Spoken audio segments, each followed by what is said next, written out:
No good? Good? Okay. All right, good afternoon. Good afternoon, everyone. Quiet, please. I now note that the hour has come. We thank you all so much for your attendance this afternoon.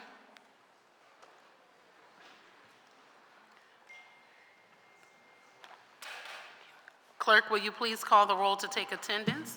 Members that are in attendance will please indicate that you are present when your name is called. Councilmember Jones. Councilmember Ahmad. Vice Chair Bass.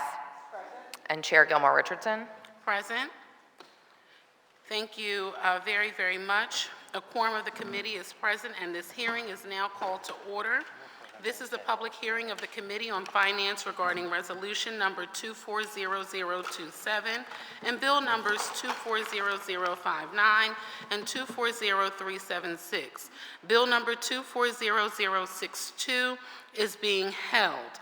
Prior to the clerk calling the title and reading the title of the bills and resolutions, I'd like to announce that due to time constraints, we will take a testimony at the very beginning from 3 witnesses, and then we will break and go into the public meeting and then back into the public hearing to take the remainder of the testimony. Clerk, will you please read the title of the bills and resolutions? Resolution number 240027, a resolution authorizing the Committee on Finance to investigate the operations and significant overspending of the Office of Homeless Services under the previous administration, as well as quality of services provided in the homeless services system. Bill number 240059, an ordinance amending Title 19 of the Philadelphia Code entitled Finance, Taxes, and Collections by adding a new chapter, 194600, entitled Low-Income Tax Provisions, providing for the refund or forgiveness of real estate tax liability of certain low-income residents attributable to real estate tax increases and increases in the assessed value of the taxpayer's homestead under certain terms and conditions. Bill number 240376, an ordinance authorizing an increase in the non-electoral indebtedness of the city within the Pennsylvania constitutional limit, authorizing the bond committee to sell bonds at public or private negotiated sale to provide funds toward various capital municipal purposes, providing for appropriations to the Sinking Fund Commission for the payments of such bonds, and authorizing agreements to provide creditor, payment, or liquidity sources for the bonds in connection with the issuance of the bonds and certain other actions, and rescinding the authorization set forth in Bill number 230186A, approved September 15, 2023. Thank you. And before I call on the clerk to call the first panel, I'd like to recognize the presence of our colleague, Councilmember Jamie Gaudier, who is the sponsor of Bill number 240059. Would any of my colleagues like to make any opening remarks? Any of the committee members? Okay, Councilmember Gaudier, do you have opening remarks? Thank you so much, Madam Chair. And good afternoon, everyone. Many thanks to Madam Chair and the Finance Committee for hearing Bill 240059, which authorizes the city to create a new tax relief program for homeowners. I am unofficially calling this the Low-Income Property Tax Freeze. This is the first bill in a legislative package I'm working on this spring that is focused on defying the displacement of our working class Black and brown communities. No matter where you look, the data points tell the same story. Far too many Philadelphians can no longer afford to live in Philadelphia. The communities that endured redlining, endured deindustrialization, and endured disinvestment are now enduring gentrification fueled by biased property assessment practices that make them more vulnerable to speculative development. This bill addresses one key financial pressure that I imagine every council office gets a lot of calls about: property taxes. During the last round of property assessments, over 100,000 homes saw their assessments jump by at least 50%. Almost 31,000 assessments increased by at least 100%. Over 6,000 assessments increased by at least 200%. And 3,500 assessments increased by at least 300%. And we know from our budget hearings that another round of reassessment is scheduled for any day now. We weren't able to pass this type of bill before the last round of assessments because of the state's uniformity clause. But later that year, Governor Wolf signed Act 58 into law, which permits local tax authorities to provide refunds or forgiveness of real estate taxes for low-income taxpayers. That's what Bill 240059 does. It's the local legislation we need to make a new low-income tax freeze program enabled by the state a reality. This won't zero out people's tax bills, but if we pass this bill before the next tax year, eligible low-income homeowners can freeze their tax burden at previous levels so that when their property is reassessed, their tax bill won't go up. I think this is especially timely, fresh off the heels of a study that shows OPA practices led to a racial and economic bias in the 2023 assessment, which led to a higher tax burden on lower and moderate income homeowners. We know another reassessment is coming, so if we don't do something to try to help people now, we're putting more multi-generational wealth and family stability at risk. By making sure our neediest homeowners can afford their tax bills, we invest in their ability to remain in our neighborhoods, where they can attend their local schools, steward our blocks and public spaces, and reinforce their block's sense of community. That's why this bill is so important. I want to thank bill co-sponsors, Majority Leader Gilmore Richardson, Minority Leader Brooks, Minority Whip O'Rourke, Councilmember Landau, Councilmember Lozada, and Councilmember Squilla. And thank you again to the Finance Committee members for considering my bill. I very much look forward to this discussion. Thank you. Thank you. And thank you so much, Councilmember Gaudier, for your work on bill number 240059. Clerk, will you please call the first panel we have to testify first on bill number 240376? Tavari Brown. Okay, please approach the witness table. And you can state your name for the record and proceed with your testimony. And prior to taking the testimony of Tavari Brown, I just wanted to thank the Department of Finance and the administration for their work with us as the new chair of the Finance Committee and for giving us the timeline relative to some of the work that we will continue to do together and being amenable to working with us for the remainder of this calendar. So I just wanted to say thank you so much to not only Finance, but to the Treasurer's Office for your work. Please state your name, Tavari Brown, for the record and proceed with your testimony. All right, how's everybody doing? I'm Tavari Brown, and I'll proceed with the testimony. So, good morning, Chair Gilmore Richardson and members of the Finance Committee. My name is Tavari Brown, Deputy Budget Director for Capital, and I'm joined by Matt Bowman, Deputy Treasurer and Executive Director of the Sinking Fund. I'm here today to testify in support of Bill number 240376, which was introduced on May 2nd, 2024. The purpose of the bill is to obtain approval from City Council to authorize an increase in non-electoral indebtedness of the city within the Pennsylvania constitutional limit. The loan question requests an increase in indebtedness and in the amount not to exceed $227 million to fund the city's amended fiscal year 2024 capital budget that was signed into law on May 1st, 2024. This request rescinds the authorization set forth in Bill number 230186-A, approved September 15th, 2023, as this new bill reflects the updated loan authorization amount following amendments made to the capital budget as part of the spring transfer ordinance. As of April 10th, 2024, the city's legal debt limit was $16.257 billion, and the amount of debt applicable to that limit was $2.533 billion. As a result, the city has a debt margin of about $13.7 billion available. The FY24 capital budget for a new general obligation, or GO, if you look in the book, it's GO, bonds is approximately $217.95 million. The proposed ordinance includes the new GO loan amount plus an additional 4% for cost of issuance. This brings the loan authorization amount to $227 million. This loan authorization, if approved, would finance the capital projects classified for the following and in the following aggregate amounts. And there are 5 essential categories. So that's transit, streets and sanitation, municipal buildings, parks, recreations, and museums. And the last category is economic and community development. I'll let you go through the list of amounts, but you have it in my written testimony. And I respectfully request that you report Bill number 240376 out of committee with a favorable recommendation.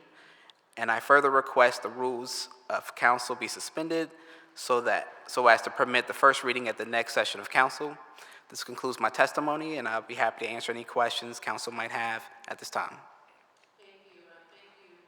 Thank you very, very much for your testimony. And again, I wanted to state for the record that my office had the opportunity to meet with the finance team and with the treasurer's team regarding this FY24 loan reauthorization, obviously, most of which we've sort of approved in the mid-year transfer. And so I do not have any additional questions outside of the ones that I already offered in the meeting. Do any of our colleagues on the Finance Committee have any questions? Okay. Seeing none, we thank you very much for your testimony. Thank you.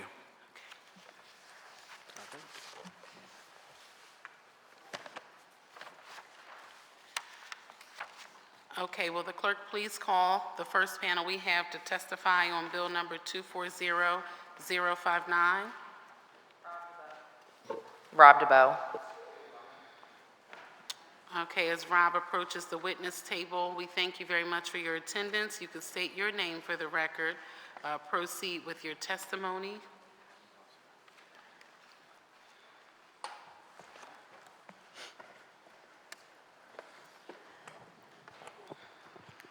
Good afternoon, Chair Gilmer Richardson and members of the committee.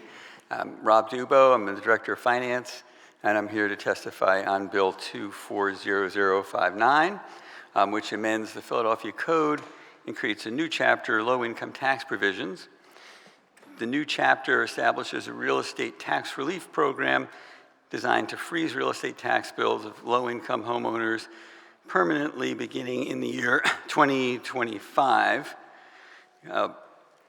As council and the administration anticipate new real estate assessments for FY25, we recognize the need to lessen the tax burdens on our most vulnerable residents. That's why we've worked with City Council in the past years to implement an array of existing relief programs that lower real estate tax bills, protect seniors and longtime homeowners, and keep families in their homes. Philadelphia has some of the strongest homeowner safeguards in the nation. We do have some concerns about the proposed program, however, and we lay out some of those concerns about implementation and enforcement. And as always, we balance the cost of programs against other priorities as well as other proposed relief measures within the 5-year plan. Our estimates, and we have an appendix to the testimony that shows these estimates, suggest the proposed program may result in total expenditures of approximately $39 million to $94 million over the 5-year plan, depending on the level of participation. That's roughly $17 million to $41 million for the city's general fund, and about $22 million to $53 million for the school district. Those figures reflect increases of real estate market values as forecast in the proposed 5-year plan. Nonetheless, we look forward to working with council to evaluate this and other proposals to protect homeowners from increasing market values in the 25 to 29 plan. Thank you for the opportunity to testify, and I welcome your questions. Thank you. Thank you so much, Rob DeBoe, for your testimony, and thank you for being amenable to working with the sponsor of Bill number 240059 regarding any additional feedback that we have in seeking to work together to ensure that we reach the end goal. Will the clerk please recognize panel 2? Jonathan Scrow.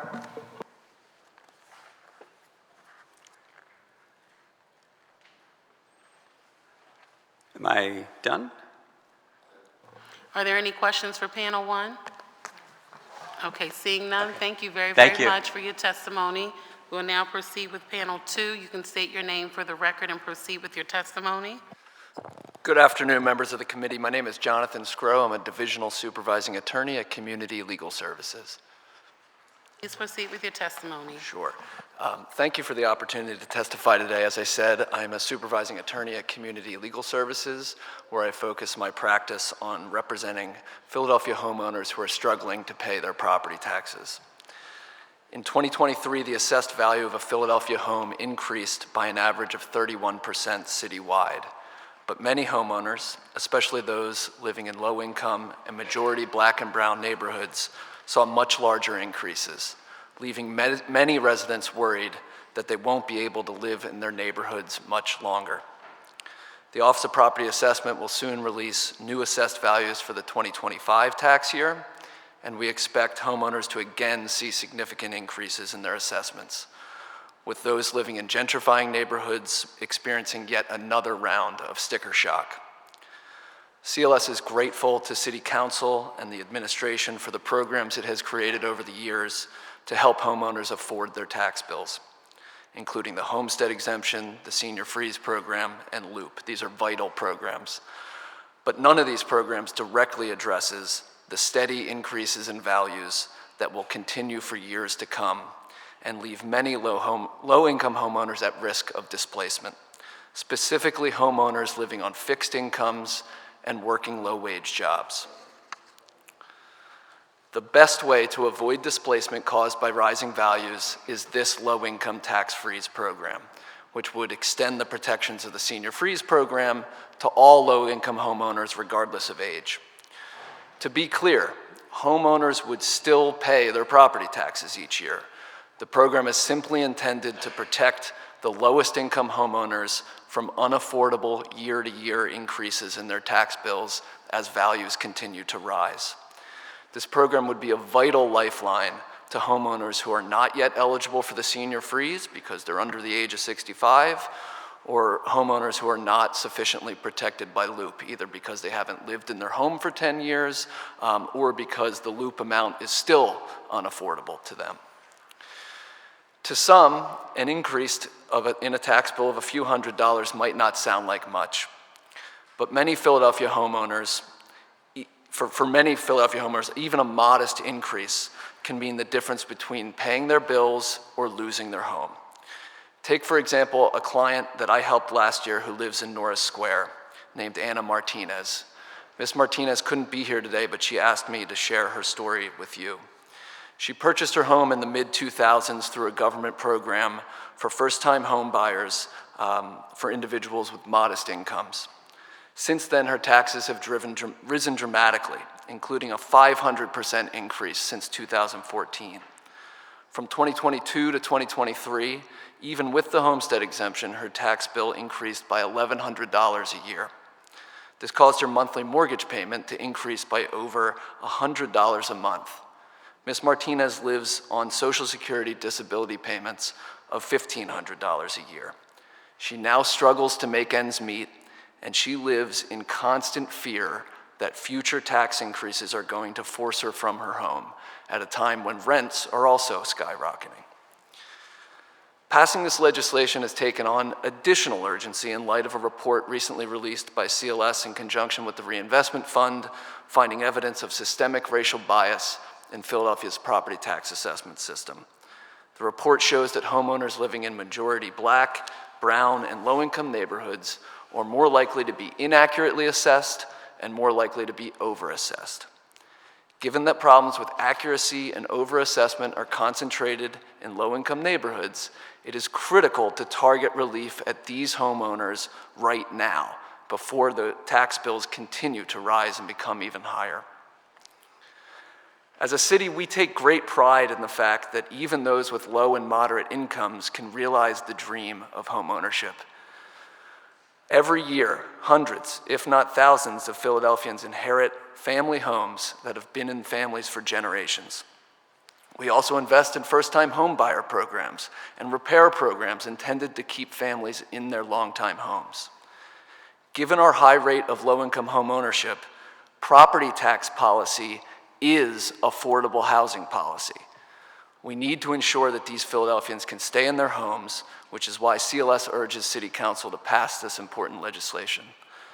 Thank you for your time and for your support. I'm happy to answer any questions that you have.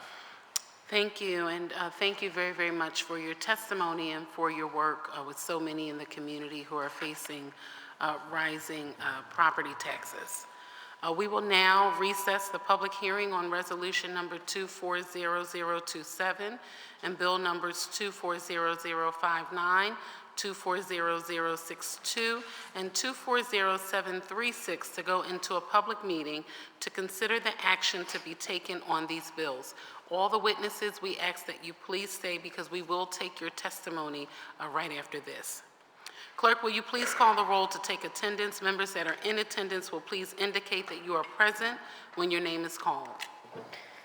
Councilmember Ahmad. Councilmember Jones. Present. Vice Chair Bass. Present. Chair Gilmore Richardson. Present. And Councilmember Thomas. Present. Thank you. A quorum of the committee is present. The chair now recognizes Councilmember Bass for a motion on bill number 240376. Thank you, Madam Chair. I move that bill number 240376 be reported from this committee with a favorable recommendation and move further that the rules of council be suspended to permit first reading of this bill at the next session of council. Second. It has been moved and properly seconded that bill number 240376 be reported from this committee with a favorable recommendation, and further move that the rules of council be suspended as to permit first reading of this bill at the next session of council. All those in favor will signify by stating aye. Aye. All those opposed? The ayes have it and the motion carries. Bill number 240376 will be reported from this committee with a favorable recommendation with a request that the rules of council be suspended to permit first reading at our next session of council. The chair now recognizes Councilmember Bass for a motion on bill number 240059. Thank you, Madam Chair. I move that bill number 240059 be reported from this committee with a favorable recommendation and further move that the rules of council be suspended to permit first reading of this bill at the next session of council. Second. It has been moved and properly seconded that bill number 240059 be reported from this committee with a favorable recommendation, and further move that the rules of council be suspended as to permit first reading of this bill at the next session of council. All those in favor of the motion will signify by stating aye. Aye. Those opposed?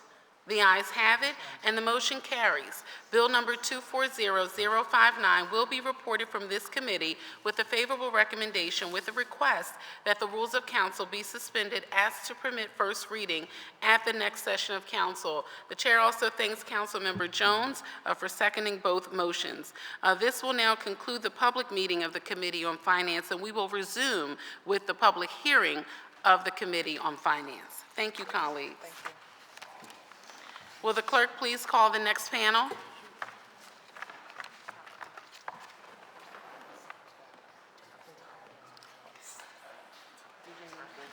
Okay. Call the roll. Okay. Will the clerk please call the roll again for the public hearing? No? Okay. We can proceed with the next panel for bill number 240059.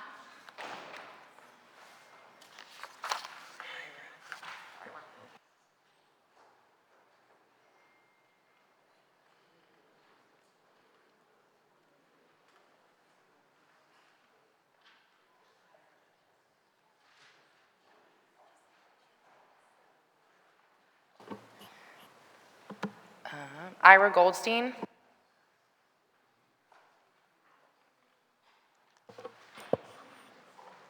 Please state your name for the record and proceed with your testimony. Thank you. My name is Ira Goldstein. Okay. Please proceed with your testimony. Thank you. Thank you. Good afternoon, council members. My name is Ira Goldstein, and I'm a senior advisor to the Policy Solutions Group at Reinvestment Fund.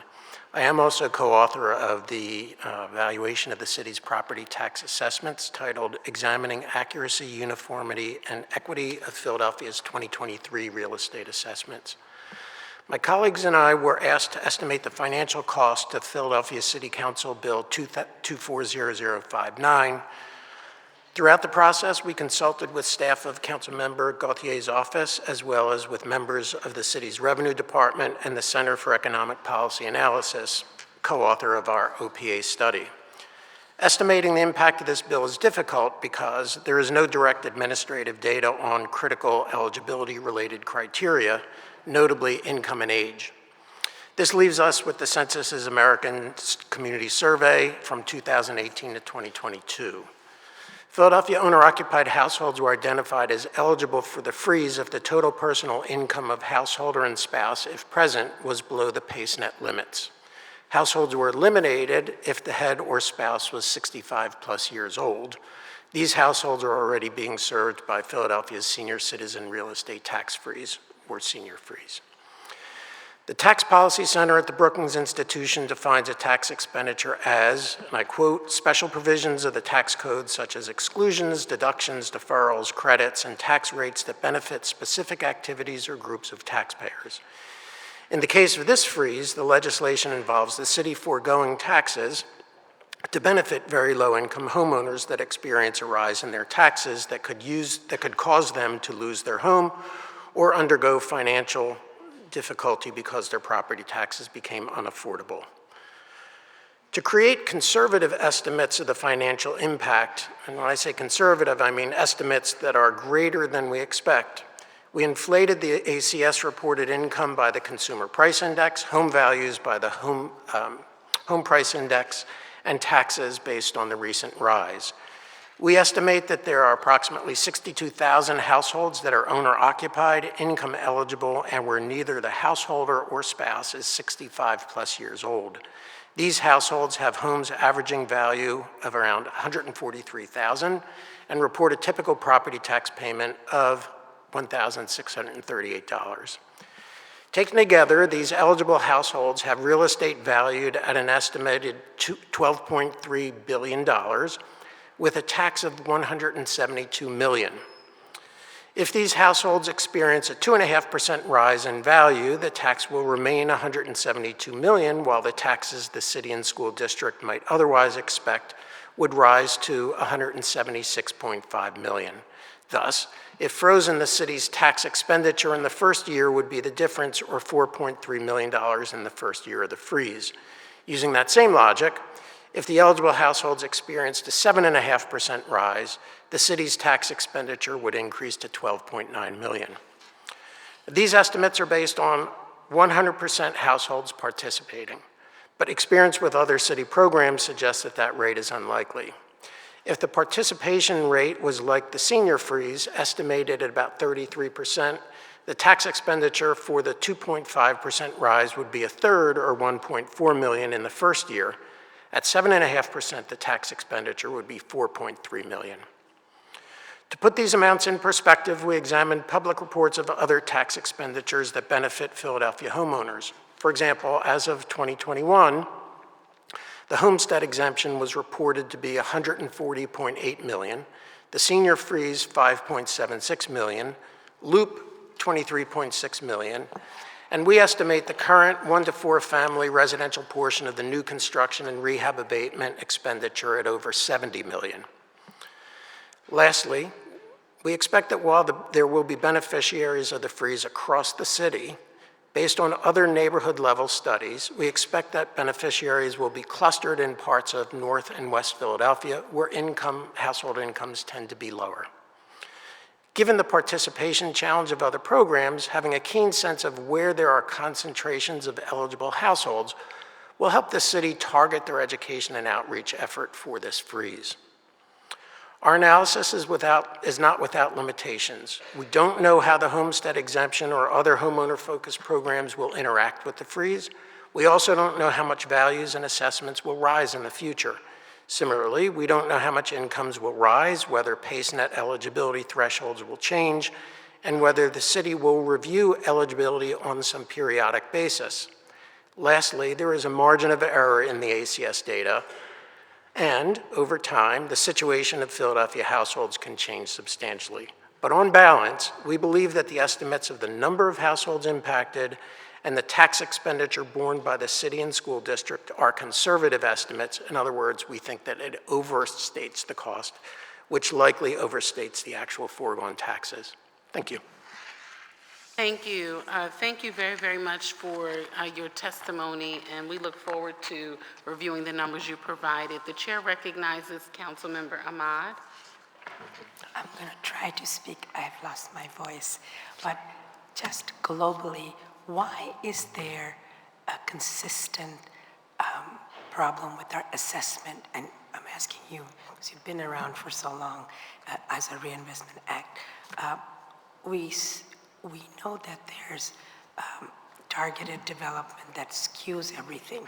Why are we not able to drill down to know exact values of all our houses, given the outlier of one, high-level, investment that was made in one property and how it skews everybody else? Why are we not technically able to do this?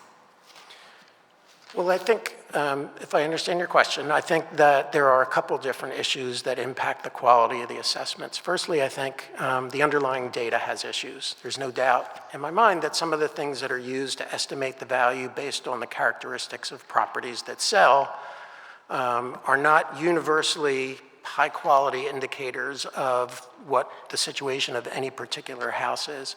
And I think that presents a problem. I also think that there are some problems that are presented by the nature of the way that the equations are created by the assessors through the sort of mass assessment systems that are used. And embedded in that, we see that there are these challenges that we document. At the same time, I do think that there has been real improvement. So we did a study a couple years previously, and between the 2 points in time, there is definite evidence of improvement, and there is definite evidence of willingness on the part of OPA to make them better. So while there are still problems, and we think it's data problems, we think there are procedure problems, there may be some statistical problems to address, I do think that progress has been made and we are getting better. And I'll say that we've had an opportunity to look at the data in other communities, even around Pennsylvania, and ours, in some ways, are better because they are done much more routinely. In Pittsburgh, for example, they haven't done a reassessment in 12 years. That causes shocks that are way more severe, oftentimes, than people in Philadelphia confront. I know that's only a partial answer. Yeah, I'm just interested in how disaggregated the data is, instead of this mass lumping together. And this is a very technical question. Are we able to be fine-tuned in how we are doing the assessment and not taking an overall sort of picture based on one thing and taking a whole global picture there, but instead of drilling down and almost doing an assessment, particularly where there have been sudden investments in an area that has been underinvested for a long time. We know that. Can we overlap that data with this data to say we would expect a sudden shift here because there's been a recent investment in a traditionally underinvestment area? So we should build that into our equations. And I think that is definitely doable. The data that is used is very disaggregated. It is down to the property. So the ability to do what you're suggesting is definitely there, and explore and examine the degree to which it produces better assessments. Thank you. Thank you, Madam Chair. Thank you very much, Councilmember Ahmad. And thank you very, very much, Dr. Goldstein, for your testimony and for being here. We look forward to reading your testimony and looking at the estimates that you have provided, okay? The chair now recognizes the clerk for panel number 3. Angela Thomas, Jessica Breeden.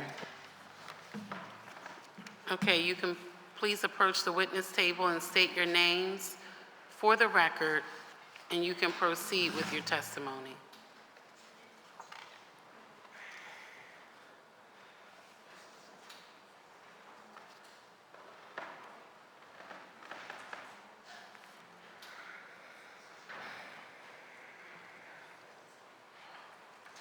Okay, please state your name for the record and proceed with your testimony. My name is Angela Thomas.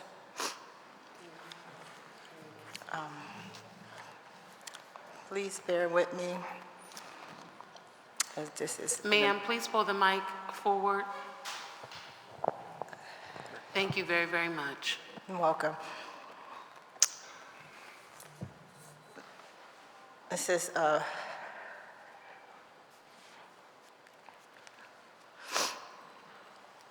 emotional for me.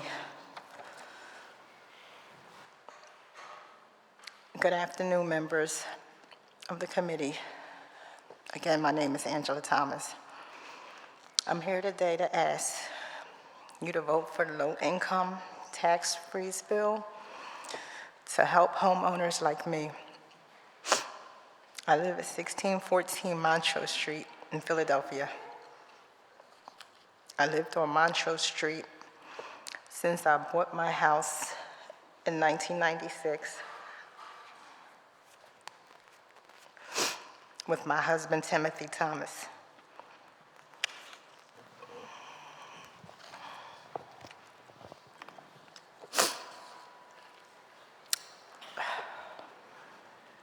I was a homemaker, and my husband, Tim, worked as a special education teacher in Philadelphia for decades, almost 25 years. We always paid our property taxes.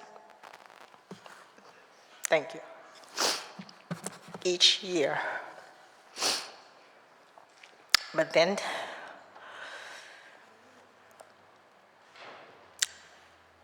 Tim died unexpectedly in 2021 during the pandemic.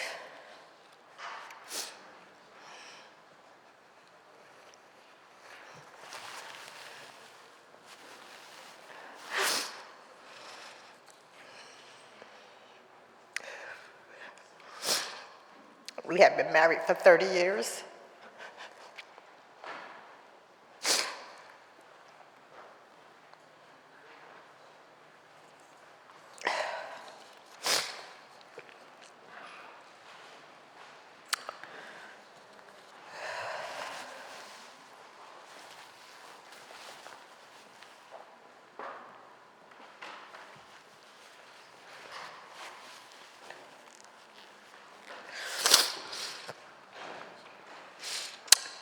I hadn't worked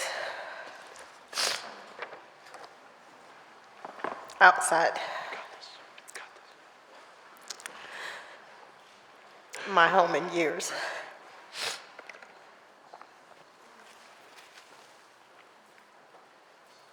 Social Security said I was too young.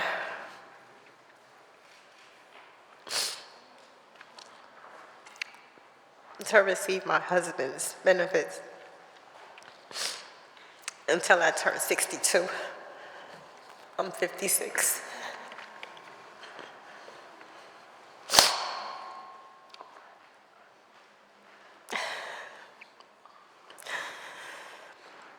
I'm working now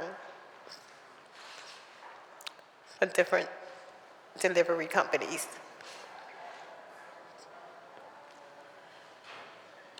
Delivering food. my income went from 6 figures to less than $600 a month.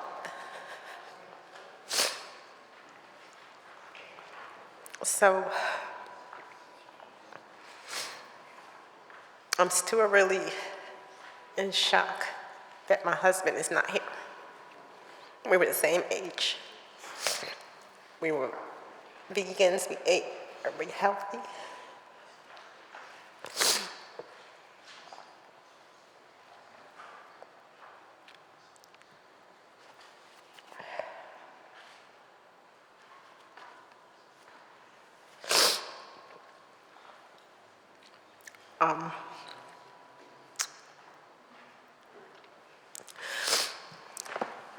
With less $600 a month, I'm not eligible for the senior freeze. I'm not eligible for the senior freeze. Monty Wilson told me he could help me save my house. My lawyer, Monty Wilson, is helping me stay in my house, But I'm not eligible for the LOOP program. but I'm not eligible for the new program. The LOOP program. Ma'am, Yes. my heart breaks for you, and I'm so sorry for your loss of your husband. And if you can't finish, we have your written testimony that we can review and submit for the record, okay? But we certainly understand what you are conveying.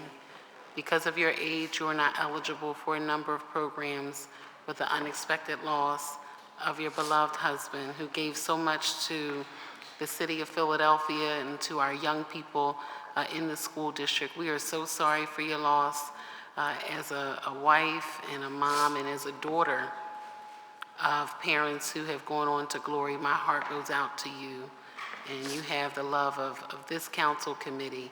And we thank you for even being here, seeking to convey how difficult it is to traverse after the loss of a loved one. Yes. And so thank you very, very much. Thank you.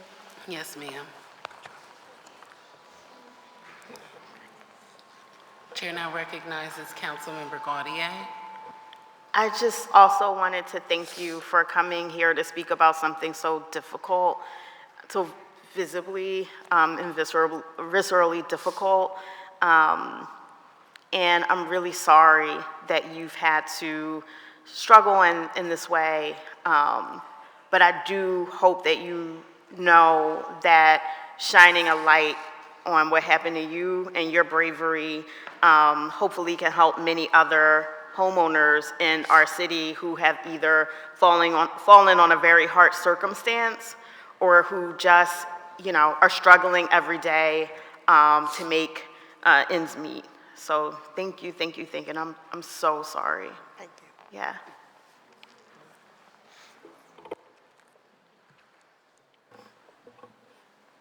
Okay, we will now recognize Jessica Breeden, if you could state your name for the record and proceed with your testimony, okay?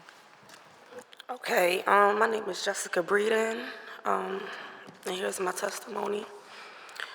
Good afternoon, members of the committee. My name is Jessica Breeden. I am here today to ask you to vote for the low-income tax freeze bill to help homeowners like me. I would like to thank this committee for considering this important bill, and I would especially like to thank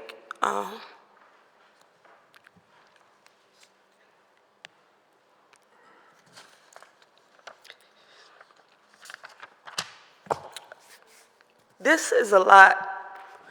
I bought my home in 2020 at, $196. It was over assessed for, $517? My mortgage went up $800.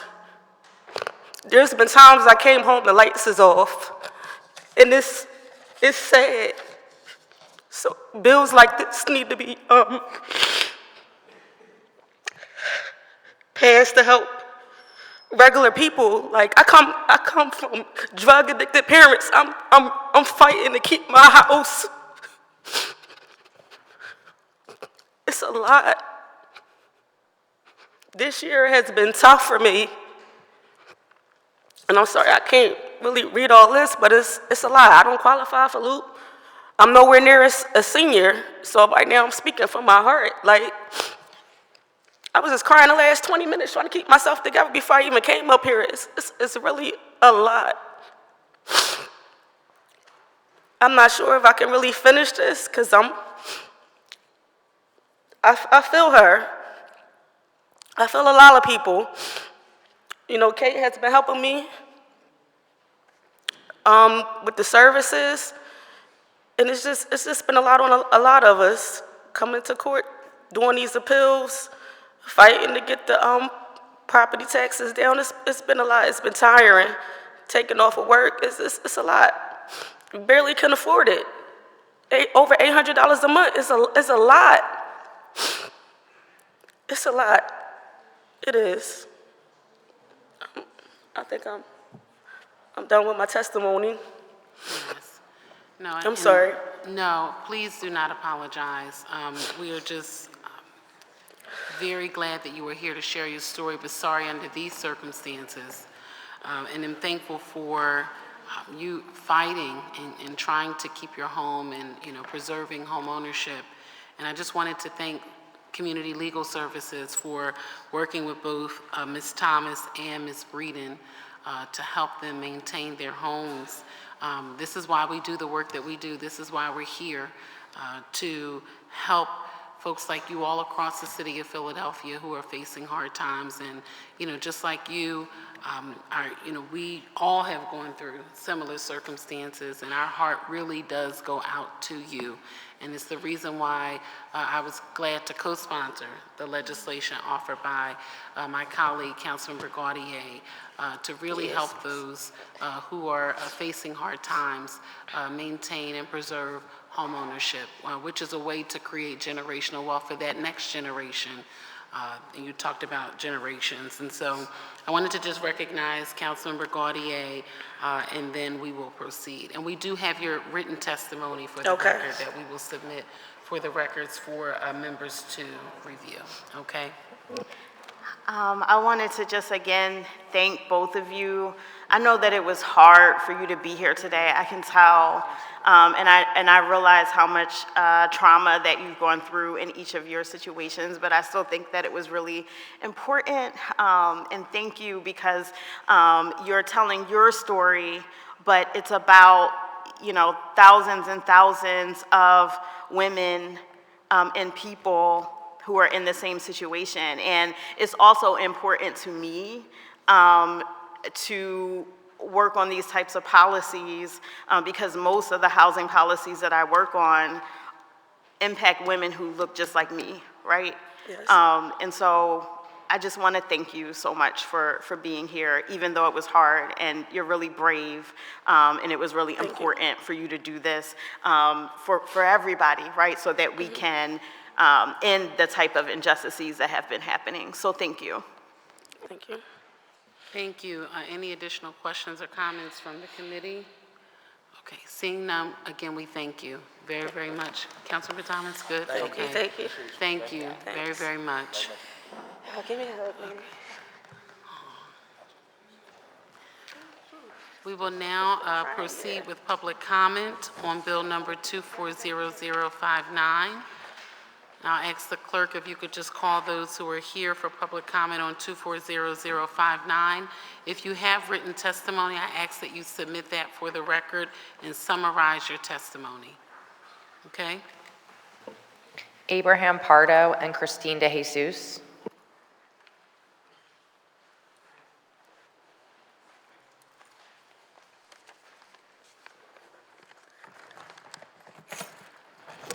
Good afternoon. How are you? State your name for the record and proceed with your testimony. Good afternoon, Christine De Jesus.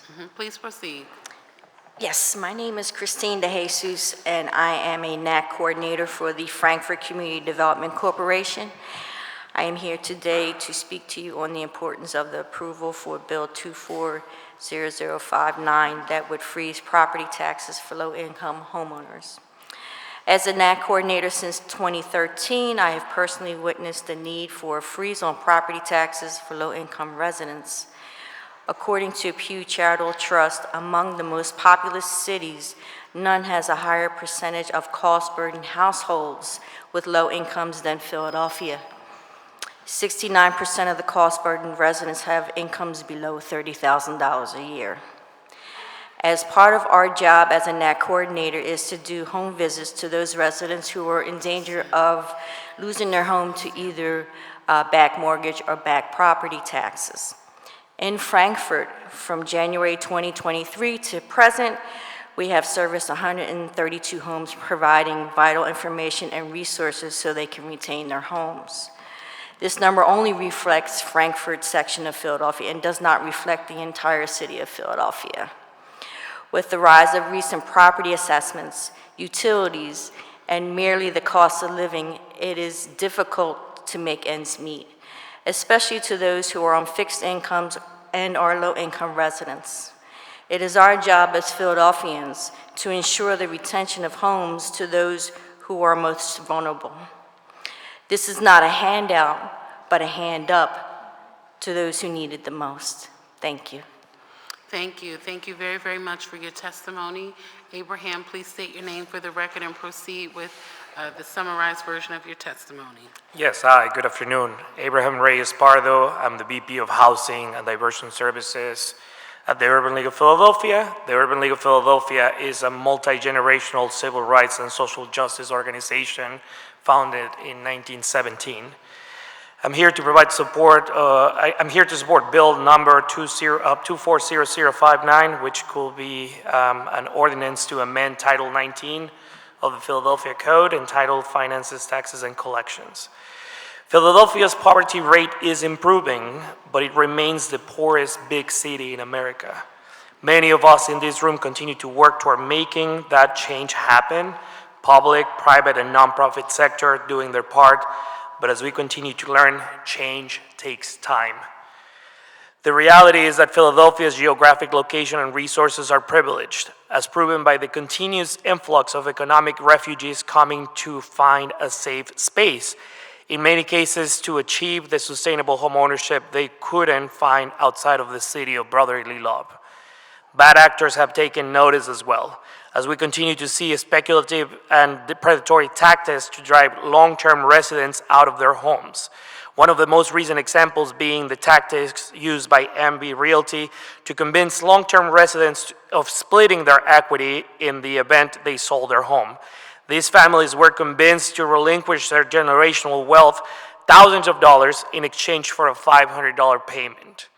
And some of this has to do with the long tradition of Philadelphia as a home ownership place. Whenever people bring up the argument about affordability, I always like to remind them that the differences between Philadelphia and places like California, New York, Boston. People in Philadelphia can still benefit from the naturally occurring affordable housing that the city offers, which can be sustained over time if we all do our part to support these families. Many of the thousands of individuals served through our first-time homebuyers program have the intention to age in place. Because that is a common phenomenon in Philly, their investment and commitments to the neighborhoods will grow over time, in many cases outpacing their financial resources. From a data perspective, since Philadelphia's area median income data is mixed with the information collected from surrounding counties, the picture tends to be more optimistic.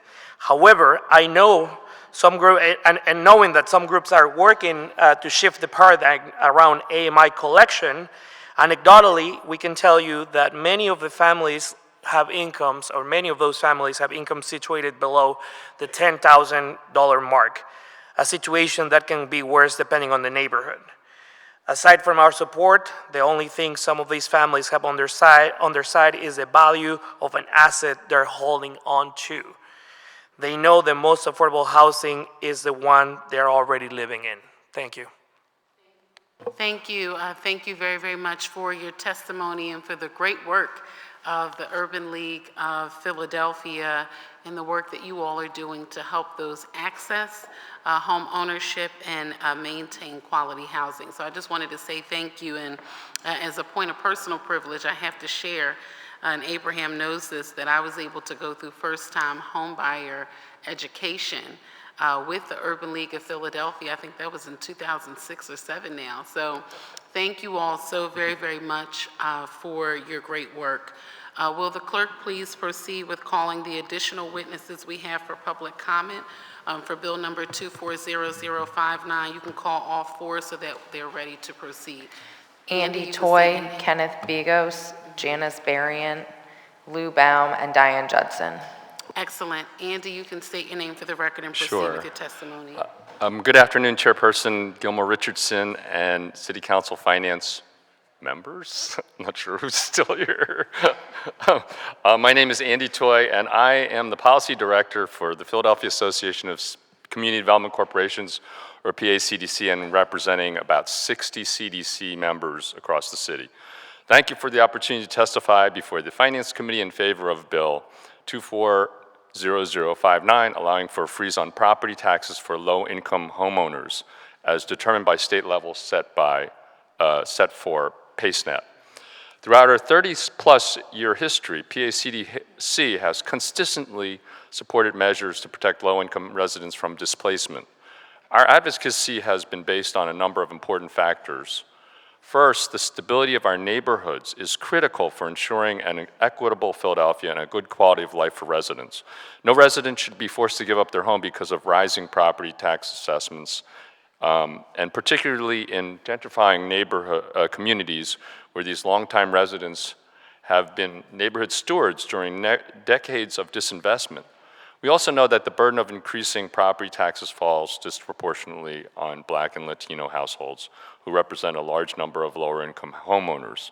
Additionally, as we've heard, a recent reinvestment fund study shows a concerningly strong correlation between race and inaccurate assessments, that neighborhoods with larger shares of Black and brown residents and low-income residents are more likely to be inaccurately assessed and overassessed than others, even while they are less able to absorb the added costs.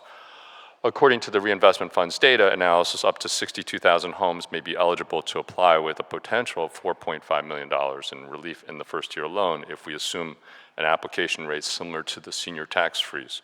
These outcomes align closely with the goals of our PACDC's equitable development policy platform of preventing displacement, preserving Black and brown home ownership, and protecting what is often the most affordable home a family can have, as we've heard, the one they are already in.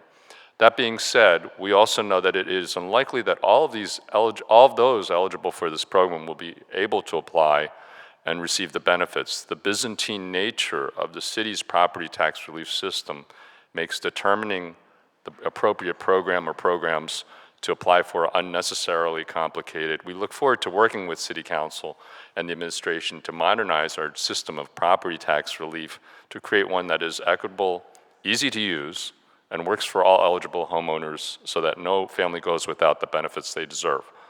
Again, we are excited to support bill number 240059. Thank you, Council Member Gautier, and thank you for the opportunity to testify.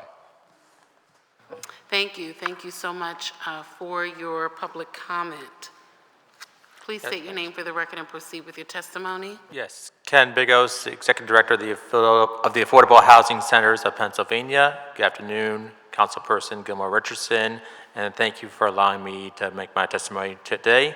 I'm here to express my support for legislation which permits the freezing of real estate taxes for low-income homeowners. Such legislation will provide support for these households to have stable housing payments that will not have them worry about the threat of gentrification and development that results in escalating property taxes.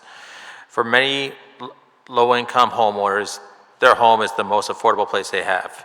Philadelphians see their home as building a legacy which can be passed down to future generations. Some have an adult child who is disabled and feel that leaving the home to him or her is necessary. Their limited income makes it difficult for them to make ends meet. Stability in their real estate tax payments is important as their condition prohibits them to earn additional income. In the last 5 years, there have been various areas throughout Philadelphia that have seen their property taxes escalate rapidly, making it unaffordable for a low-income homeowner to continue to live there. For example, the 3,000 block of Cabot Street in Brewerytown had their assessed value of their real estate taxes increased by 900% between 2018 and 2019. The updates in their assessments have given household homeowners sticker shock when they receive their real estate tax bill or when they receive their escrow adjustment for their mortgage company. I request that the members of City Council extend a statement for the homeowners throughout the city eligible for protection under this bill, committing to not price them out. In addition, the cost to care for them through the Office of Housing, Supportive Housing will far exceed the additional tax revenue you wish to obtain. The city needs tax revenue to support basic services of government, but there's a limit on how much you can ask for those of modest means to contribute. I find such legislation as being smart, effective, and compassionate policy. Thank you again for allowing me to present my testimony today. Thank you, and thank you very, very much for your testimony. Please state your name for the record and proceed with your testimony. Good afternoon. I'm Diane Judson. I'm a semi-retired bartender and have lived most of my adult life in University City. In 2006, I purchased my house from a community development organization for $75,000. The 15-home development was planned for low and moderate income buyers and had a 15-year restriction on the deed requiring that sales be to other income-qualified purchasers. The development consists of one single-story handicapped unit and 14 five-room frame twins, some with different lot sizes. 3 of those houses were sold at the height of the real estate market. In 2022, my house was valued at $135,400.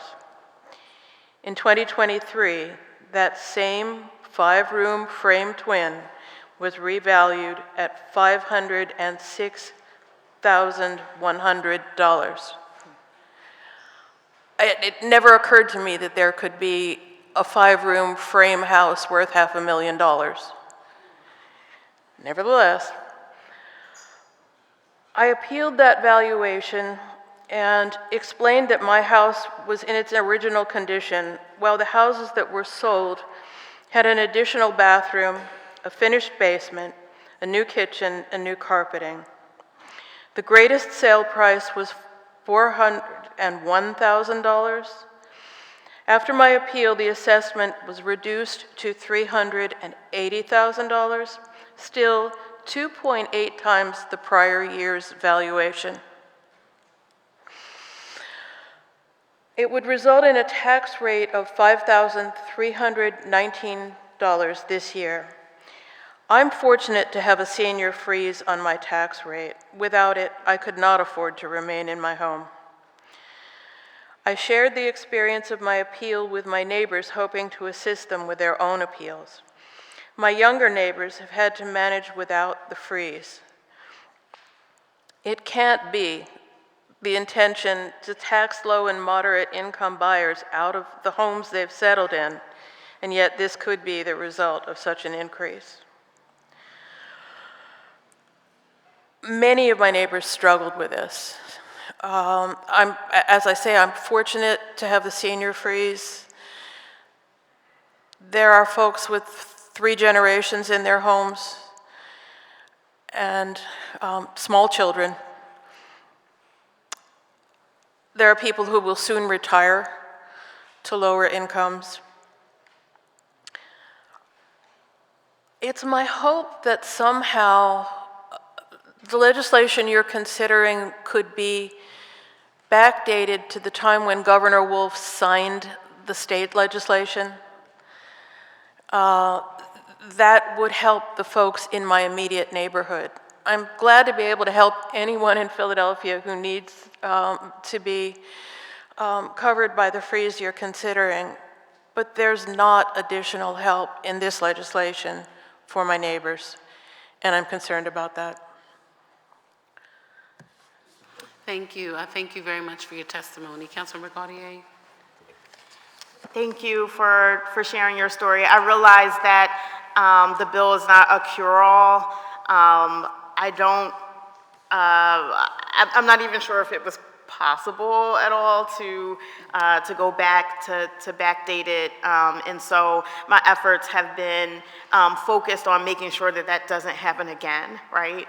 But definitely willing to explore if there are other ways to help homeowners who are still struggling from the 2022 assessments. We bought our houses at $75,000, $500,000? I mean, to be honest with you, I don't even understand why our model would include houses that people can't sell. I mean, if you cannot, if you're restricted. The 15-year restriction has expired. Oh, okay, I understand. Okay, and that's why someone actually purchased her house for $400,000. Where they got $500,000 plus, okay, I don't know. But none of us was budgeting for anything like that.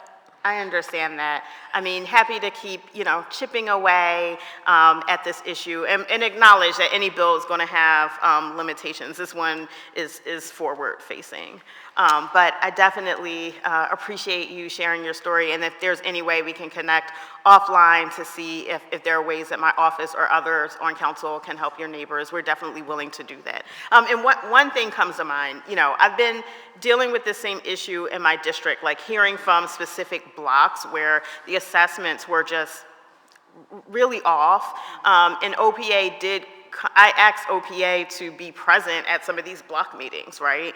Because neighbors requested not to just have this one-on-one engagement, but if a whole block is experiencing the same thing, people have asked to talk to OPA directly. And they did say that they were willing to do that type of engagement. So if that's something that you want to talk about offline, I'd be happy to facilitate that with you and your neighbors. Yeah, when I heard about this hearing, I wrote to my neighbors and distributed the information and got a lot of positive response and encouragement to keep working on this. So, yeah, I believe that my neighbors would like to participate in something like that. Great, and I have staff here, so I'll ask that Andrew get your contact information and we can talk about setting something like that up with your district council member present as well, but I'm sure he'd be fine with it. You are my district council member. Oh, I thought you said Brewery Town, did you not? Oh, University City. Oh, well then perfect, yeah.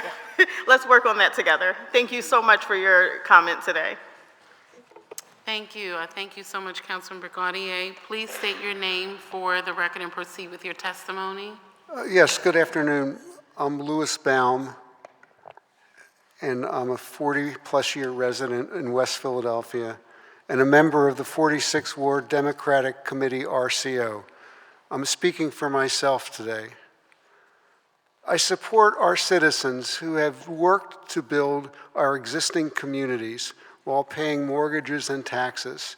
They have a right to expect that our system will not suddenly and deliberately upend their lives after all the investments they have made.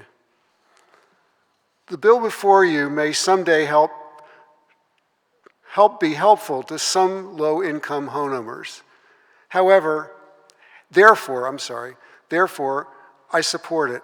But we must be clear to ourselves and our constituents that the job is not done by any means. In most respects, it hasn't even started. Why? Most critically, the bill doesn't apply to earlier increases, and so doesn't help people affected by the tsunami of recent assessments. Secondly, the program is capped with a sharp income cutoff that equates to about $15 an hour for a single person. For two adults, it's a little more as long as only one works. Problem is that PaceNet is designed for seniors and doesn't even consider how many children are in the household, a minor oversight. These are unfortunate but predictable limitations in the state enabling law. Perhaps more work there would be fruitful, but effort should be focused in the directions that are not needlessly hobbled by the state. The flyer supporting the bill, titled Defying Displacement, says that these are the same homeowners proven to be overassessed by OPA's methodology. So this tax freeze provides immediate tempering of that effect. Unfortunately, there is nothing immediate here except the current unaffordable assessment. If OPA's assessments have been proven to be incorrect, then why is council letting them persist? You have got to make it a priority to fix this and other errors and inequalities of the OPA process. Also, relief is needed to prevent huge market-based tax increases for people who are owners of property that was income restricted when they bought it. If deed restrictions expire, there should be an option to renew. OPA should value based on the original restricted price. The idea that the bill does not cause a significant budget impact is not necessarily positive. We need strategy to address problems we are currently patching. We need to find ways to stop giving tax breaks, incentives, and bonuses to the well-off so that money can go where it is needed. It's the special interest and the political status quo and tradition that have to be defied so that citizens in vulnerable communities are not displaced. I know I'm somewhat speaking to the choir, but thank you. Thank you, and thank you very, very much for your testimony and for all of your work within the community. Ma'am, please state your name for the record and proceed with your testimony. You can pull the mic up. Thank you. Good afternoon. My name is Janice Berrien. I am speaking for my husband and I. We have lived in our home in Southwest Philadelphia for 45 years. We have been homeowners for 55. We are retired. My husband will be 82 this year. I will be 78. And we really don't want to move, but the tax increases are pushing us out, it appears. We had an increase of our real estate taxes on our home, which amounted to 2.78 times. It started out in 2022, our tax bill, which was affordable, was $1,402.60. In 2003, it jumped to $3,897.04.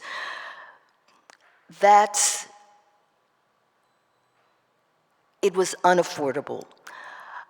We are retired teachers, and we do get a pension, each of us, and we do have Social Security.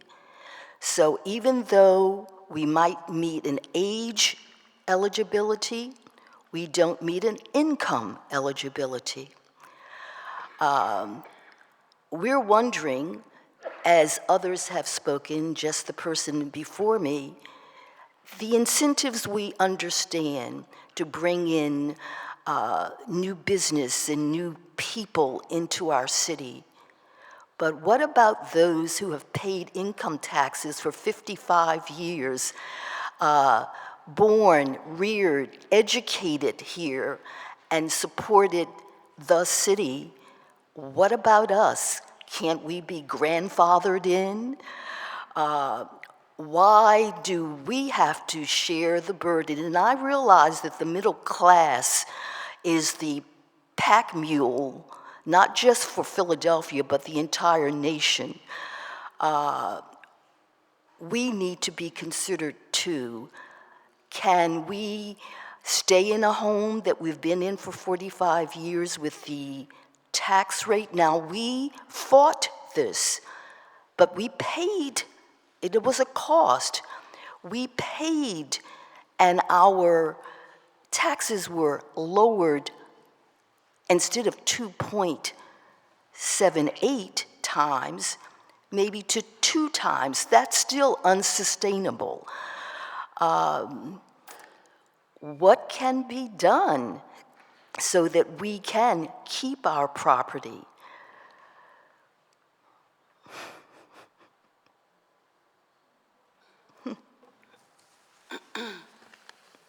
And maintain it.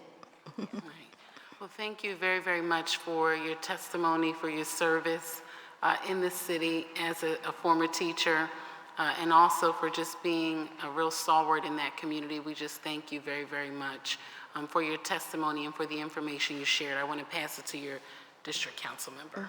Thank you so much, Mrs. Berrien, for being here today and for sharing your story. I imagine that you've sort of looked through all of the city's property tax programs. We did. Okay. We do get the homestead, but we're not eligible for LOOP. Okay, I was going to ask about that one. And we're not eligible for the tax freeze. Yeah. And so we're just left as senior citizens. My husband is in his 80s and I'm waving at it. Yeah. I don't know off of the top of my head, you know, what we can do if you've explored all of our programs, but I'd love to just follow up with you to make sure that there's nothing that we're missing. And you're right, we absolutely want to keep homeowners like you who have been stewarding our neighborhoods for so long in their homes. So thank you so much again, and we'll follow up. Andrew, my staff member, is sitting right over here to the left. Thank you so much. Yes, thank you. Thank you very, very much for coming down today. Is there anyone else to testify on Bill number 240059? Seeing none, we will now proceed with Resolution number 240027. Will the clerk please call the entire first panel we have to testify on Resolution number 240027? Leland McMore, Howard Griffith, Archibald Farley, Joseph Farley, Anthony Winston, Max Ray Reek. Okay, and as they approach the witness table, we want to thank you all so much for being here and for your continued advocacy for our unhoused community. For the record, this resolution title is a resolution authorizing the Committee on Finance to investigate the operations and significant overspending of the Office of Homeless Services under the previous administration, as well as quality of services provided in the homeless services system. As the department head for the Office of Homeless Services was not available to provide direct testimony for the hearing today, we will take testimony from the advocates who will speak to the quality of services being provided in the system. We ask that you state your name for the record, proceed with your testimony, and we need you to summarize your testimony, okay? All right, so will the clerk please call the first witness to testify? Leland McMore. Good afternoon, Leland. Good to see you. Please proceed with your testimony. Hello, my name is Leland McMore. Hold on one moment, Leland. You have to pull the mic all the way up so that the stenographer can hear you. Okay, thank you. Make sure you speak into the mic. Hello, my name is Leland McMore. I've been homeless since November. Excuse me. I've been seeking help, like shelter and guidance from my peers in my community, but I don't know why I'm not getting help and why people pay taxes if it's not spent correctly.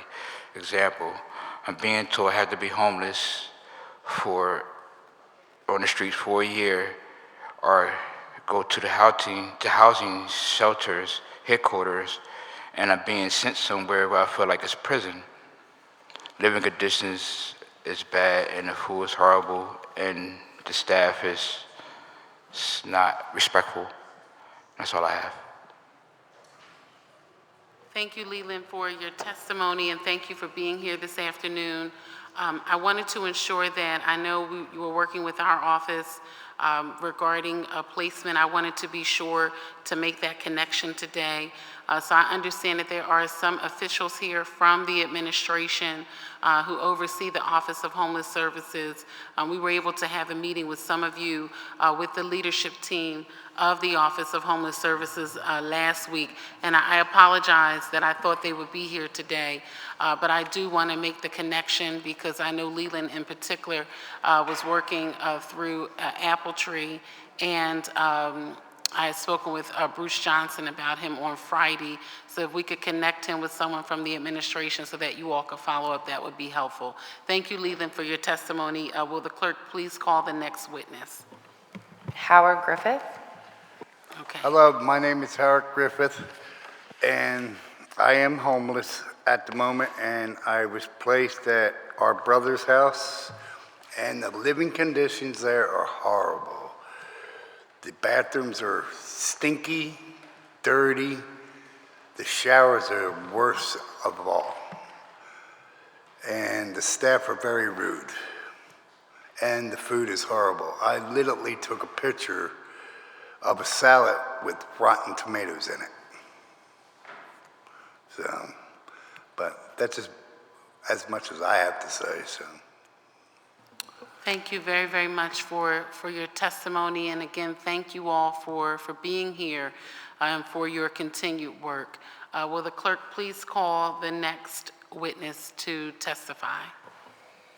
Archibald Joseph Farley. Please state your name for the record and then proceed with your testimony.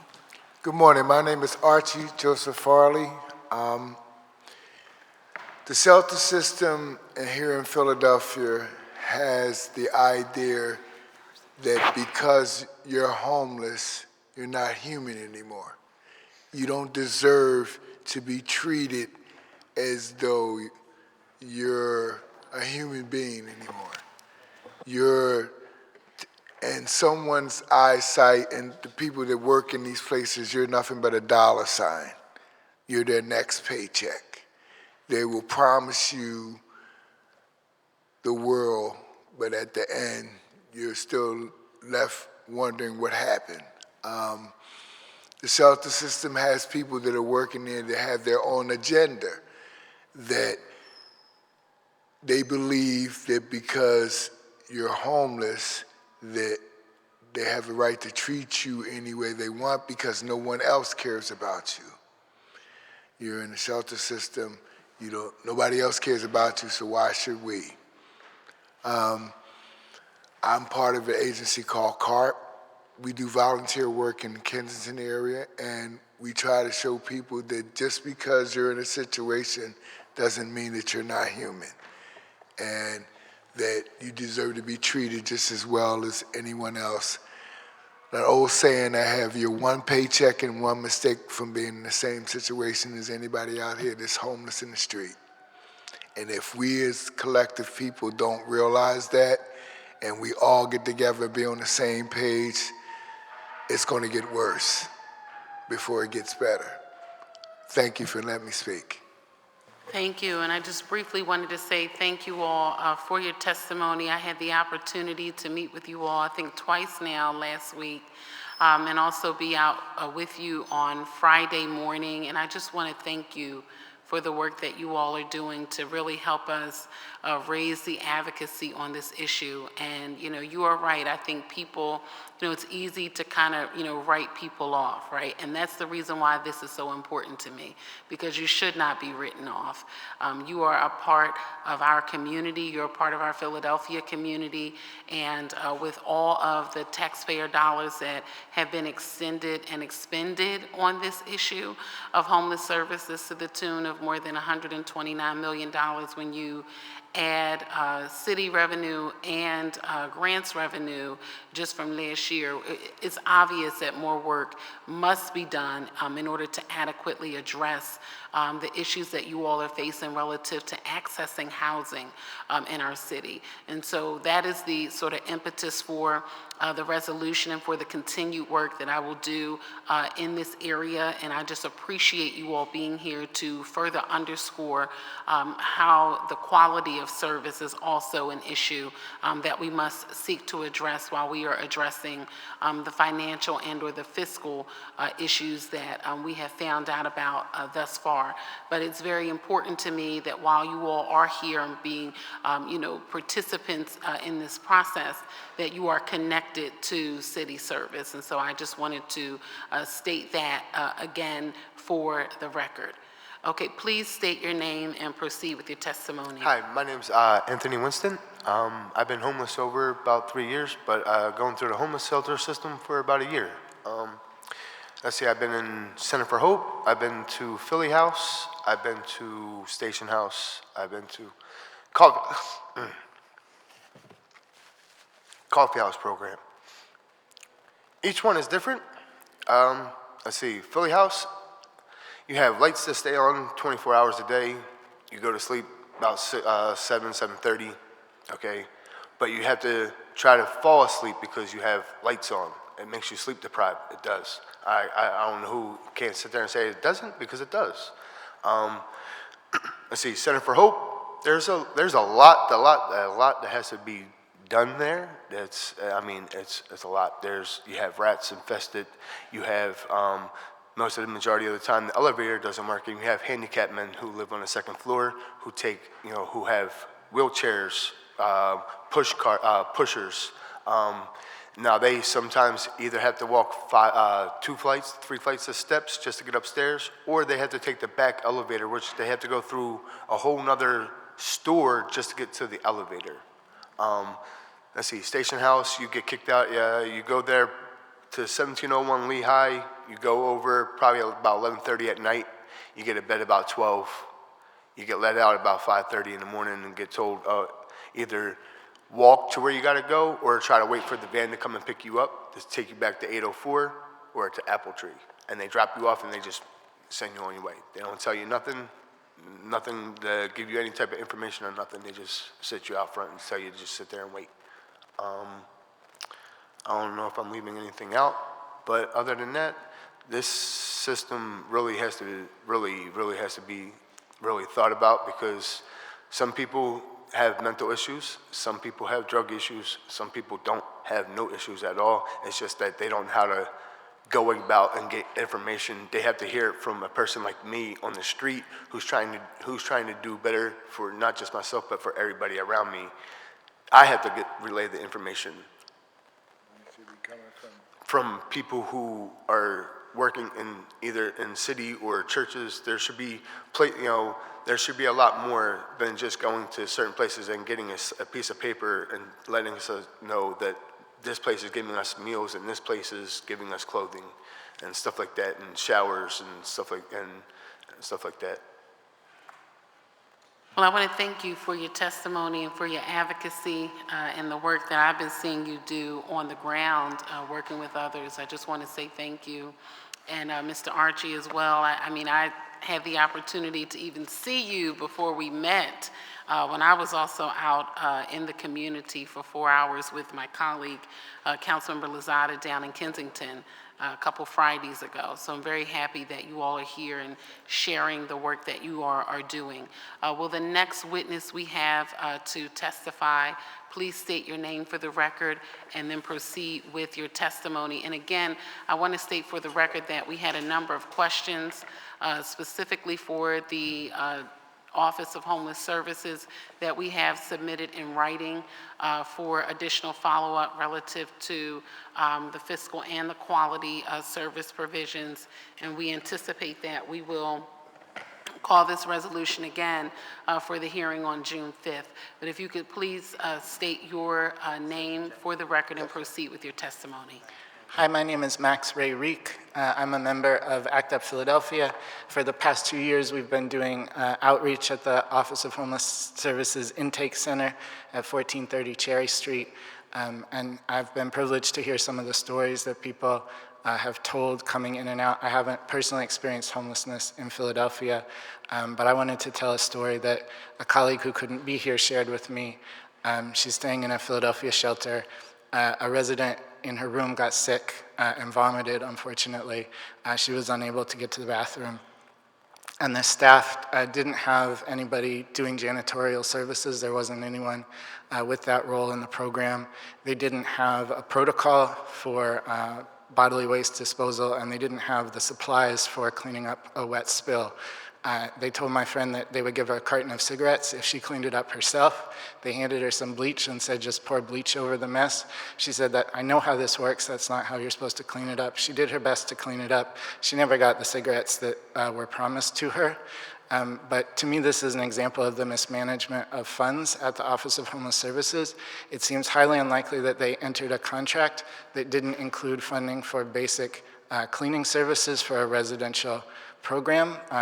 So either they allowed an underbid contract that didn't make any sense to go through, or there's funding for that cleaning crew and cleaning materials that never materialized at the shelter, and somehow that money that should have been spent taking care of my friend never materialized, or they never did a basic inspection, but somehow there was a gap, and ultimately the responsibility is on the Office of Homeless Services that they're not overseeing their contractors to be able to provide really basic human decency like cleanliness in our shelter system.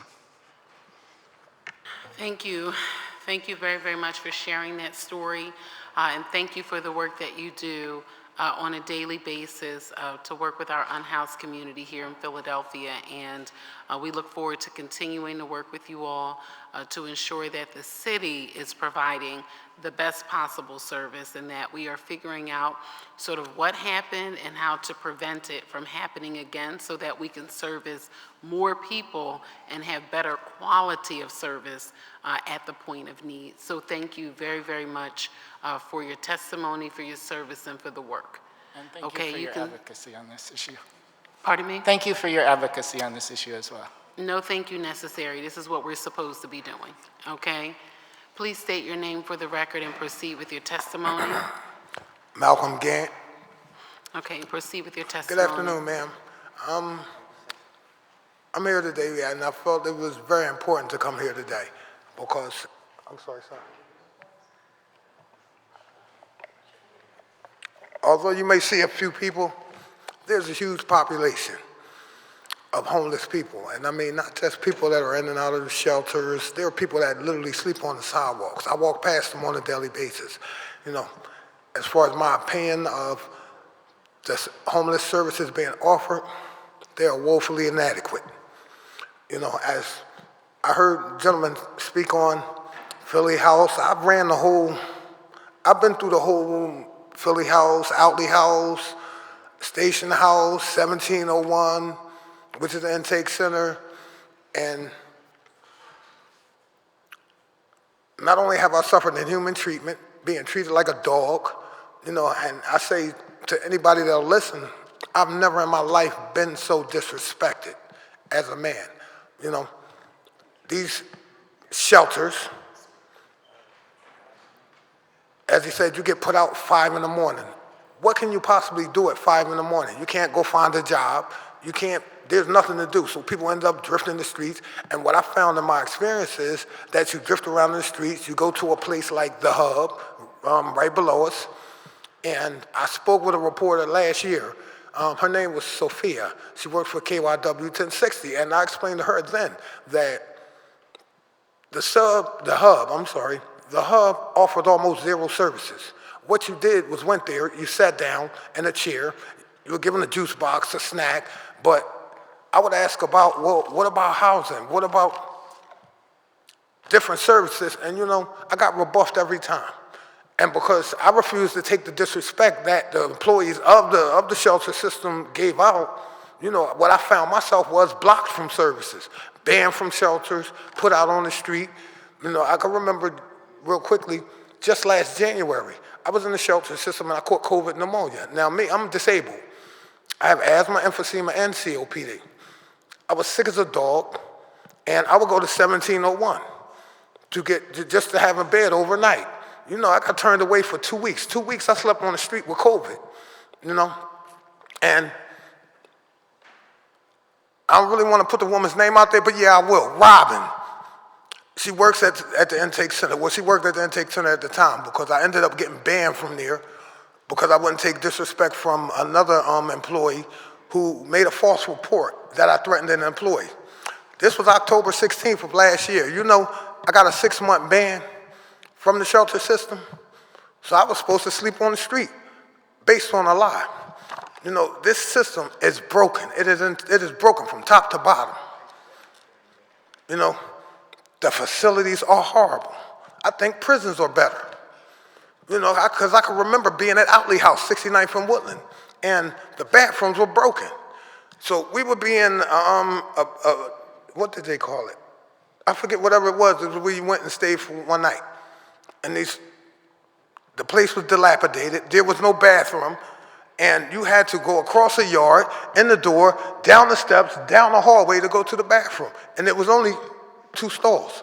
Yet, excuse me, there were about 40 men sleeping there. You know, and I'm talking about these conditions were persistent. You talk about nastiness, I've never been in nastier places because jail is not part of my story. Yet, in the shelter system, there are no clean places. Everything is nasty, and it's like, well, you better be glad you're not sleeping on the sidewalk. You know, and I think that is terrible. I think it's beyond terrible. It's sad because, again, when I look at my peers, and these are, a lot of these gentlemen, I've stayed in places with them. Listen, we go through the same thing. And it's actually disgusting that human beings are treated like this. Because at the end of the day, I worked in this system 34 years ago. I worked at 1360 Ridge Avenue, which was a drug and alcohol shelter. And I believe we may have met over in Love Park. And, you know, and I met a few council members when you guys were out in the park, or aides and whatever. And when I told my story, I'm like, listen, I worked with the homeless, so I understood people go through things. People end up in this place, and it's not just because they're worthless. It's because things happen in life. And I found myself 34 years later on the other side, in the system. And how about there are still people in this system that I knew from 34 years ago, still stuck in this system. You know, and it's just a constant cycle of mistreatment. You know, you get fed, like I think hogs get fed better than we do. And no, nobody owes us a ribeye steak, yet a decent meal. The other part is, like, I can remember at Outley House spending the night, and in the morning they give you a little thing of cereal and a carton of milk and kick you out the door. As he said, they tell you to walk off. That was their favorite term. They would drive you there in the van, and then in the morning, oh, y'all got to walk off. Yet you're at 69th and Woodland, you have to make it all the way down to 804 or the Apple Tree, you know, and it's crazy because in my experience in this is my first time homeless. I've been homeless for a year and a half. I spent 9 months asking, well, what about housing? Like, what's the end game? You know, if I would ask staff, they would yell and argue at me, you know? And it's just sad because what I see is people getting beat down. You're already in a bad position, and you're getting beat down by the people who are supposed to be helping you. There is no help in this system. You know, I would ask about housing. I can remember being a resident in Outley House, and I'll be brief. But I can remember being a resident at Outley House and being assigned a case manager. And I lived in the annex because I'm disabled, because as he said, they put me on the 4th floor. I could barely walk up a few steps without having to stop and take my breath. And I asked, could I get a pass for the elevator because I can't keep walking up and down these steps. They asked me to prove it, so I went to the next day. I went to Einstein Hospital and I went to Temple Hospital. I came back with 2 folders this big. And the lady, she didn't even read the stuff. She moved me to the 1st floor to the annex. And at that point, I realized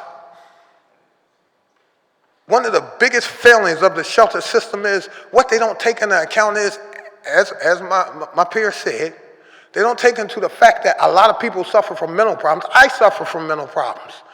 You know, drug abuse, those are the 2 biggest issues that are not addressed, period, anywhere in the shelter system. They're not even a thought in the back of somebody's mind. Those are the 2 most prevalent issues to me that need to be addressed to fight homelessness. You know, and in my own personal story, I take a lot of medication. I'm disabled. You know, I had a lady, matter of fact, the same lady at 1701, Robin. They had a van to take it to Alley. They were making people catch the bus, yet they didn't give you a pass and say catch the bus. They said just tell the driver you homeless, which didn't work. But, and I explained to her, like, listen, you may see me, I may look strong, I may look physically able, but I'm disabled. She said, you're not disabled. I said, yes, I am, and I really don't have to argue this with you. Yet she said, prove it.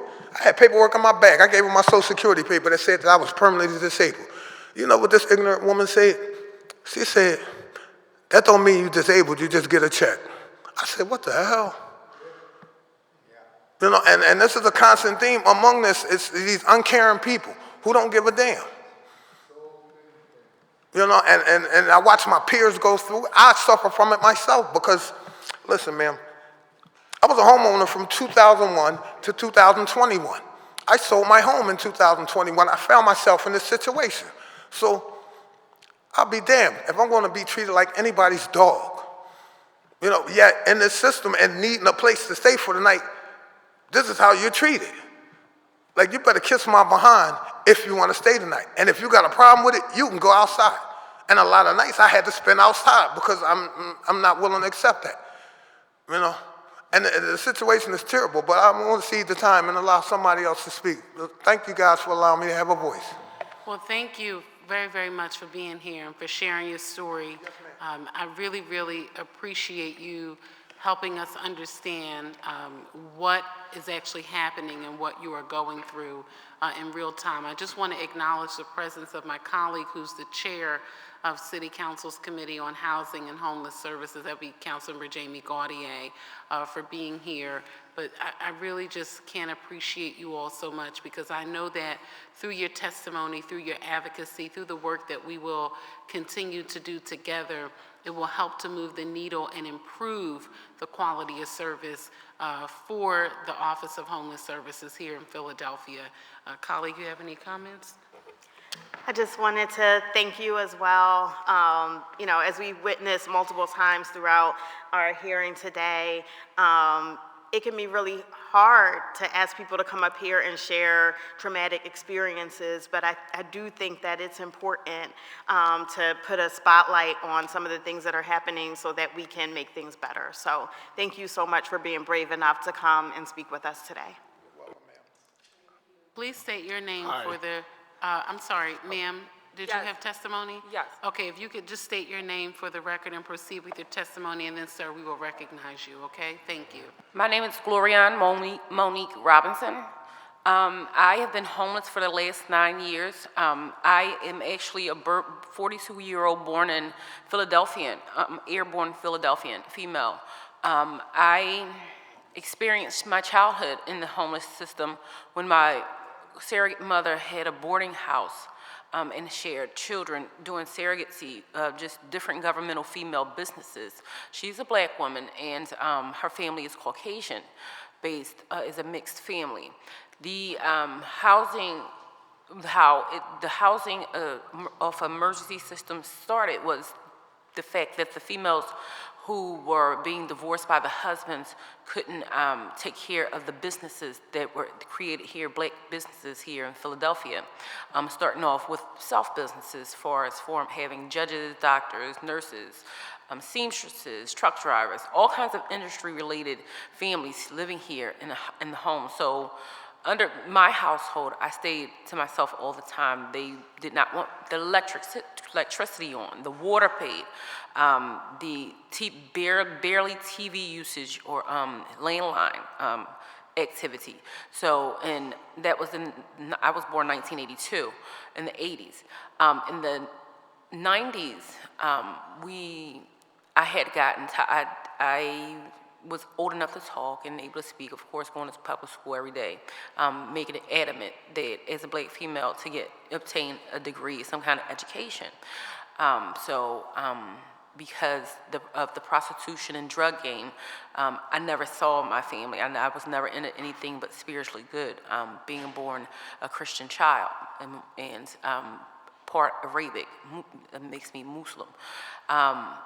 The point is, I grew up, I went to the welfare to work program, had a child as a teenager, you know, I had faced social drug issues such as marijuana usage and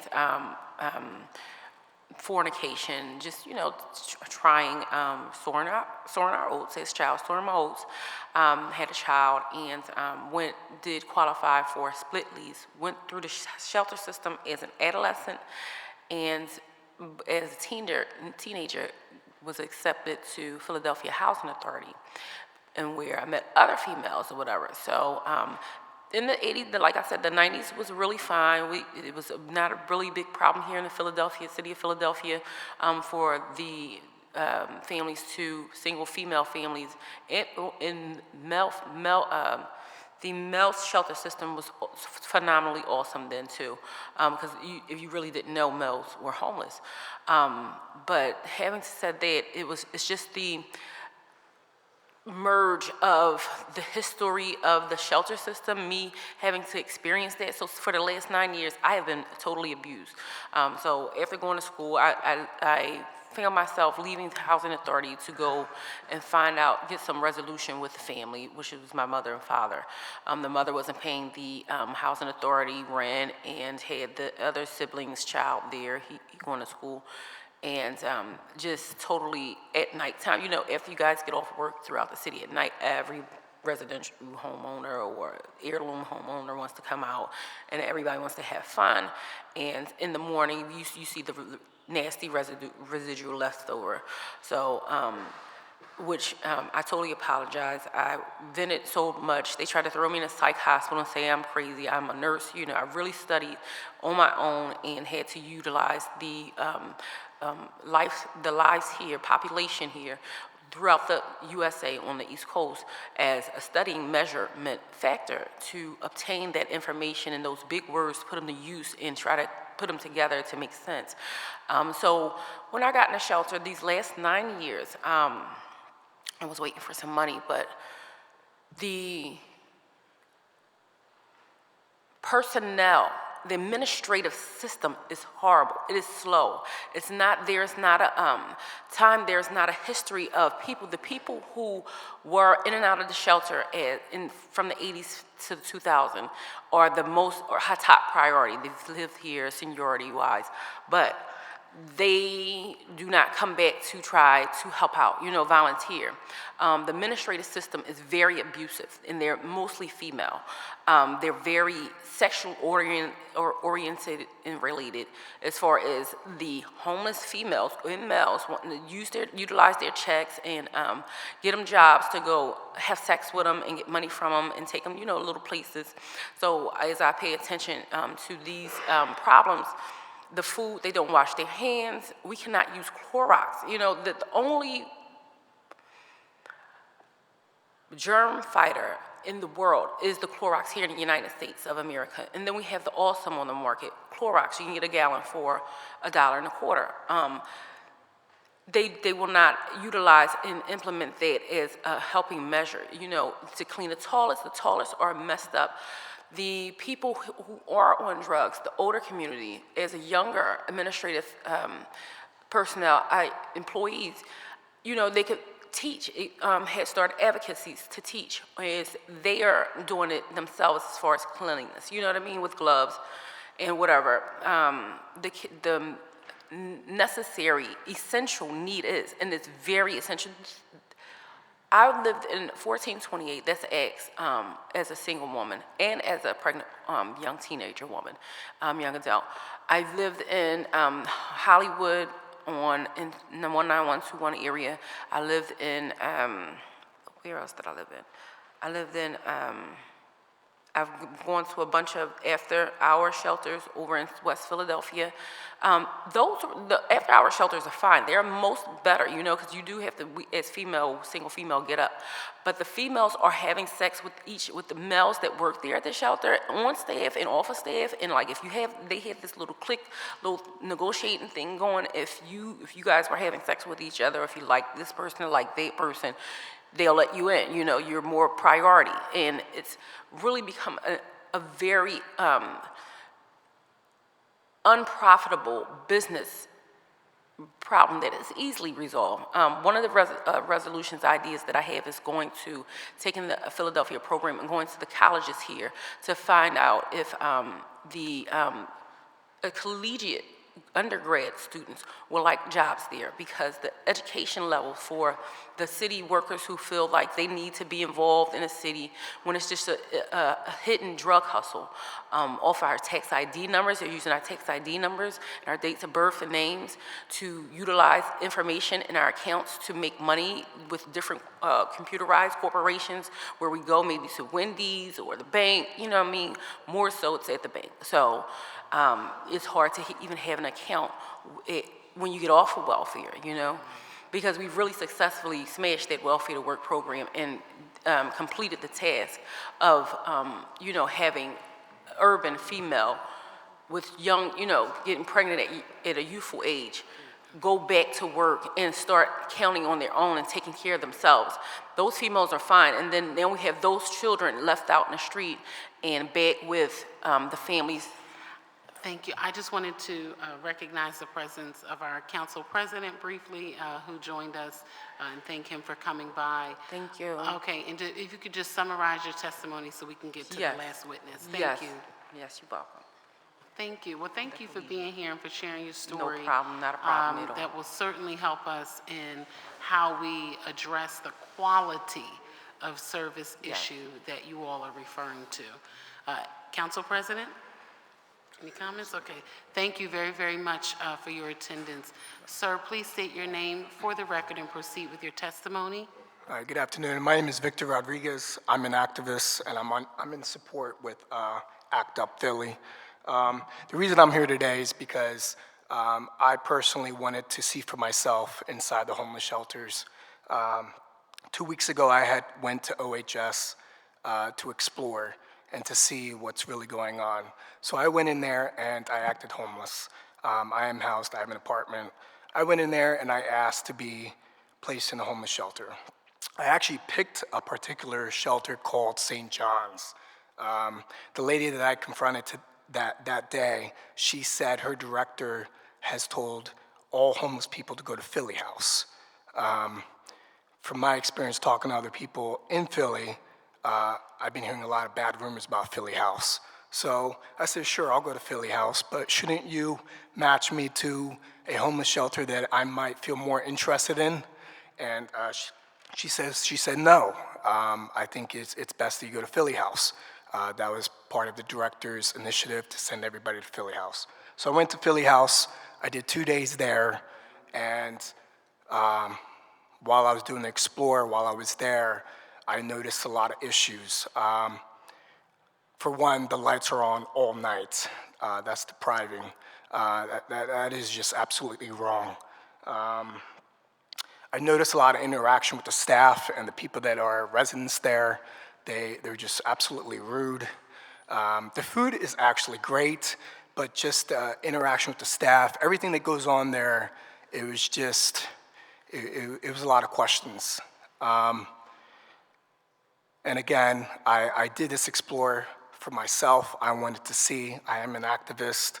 I work with working families, so I wanted to go out and see for myself. I think we could do a better job as a community. I really do. I have a lot of friends who are homeless. I go out and talk to people every day, and I just wanted to come here and speak my mind and let you know that we can do better. It is a broken city. It really is, and I think we can do better. That's all I have to say. Well, thank you very, very much for your testimony and for sharing your experience, and we can do better, which is why we're here. Any comments from the committee? Council President? Yeah, thank you very much. I just want to thank you for just coming out and providing your testimony, most importantly, your activism around this particular issue. And you have our commitment under the leadership of our majority leader, Councilwoman Catherine Gilmore Richardson, and the chair of our Housing and Homeless Services Committee, Councilman Jamie Cartier, who are both right here with me, that as we move forward, we will be doing everything we can do possibly to make sure that high quality services are supported for those who are homeless, but also those who are looking to become first-time home buyers, those who are looking for stable housing, as well as those with disabilities. And I've dealt with the same particular department with a cousin of mine and just navigating that whole system. And I'm an elected official, right? But because he was disabled, right, the bureaucracy and the obstacles that were put in front of him, right, with me being an elected official, made it harder for us to get him placed. And so our job is to make life easier, right, for those who need support. And so I just want to stop past and commend my colleagues for their hard work and their dedication around this particular issue. And we will be on a case to make sure we get it done right. Anything else is unacceptable. Right. Thank you very much. Thank you.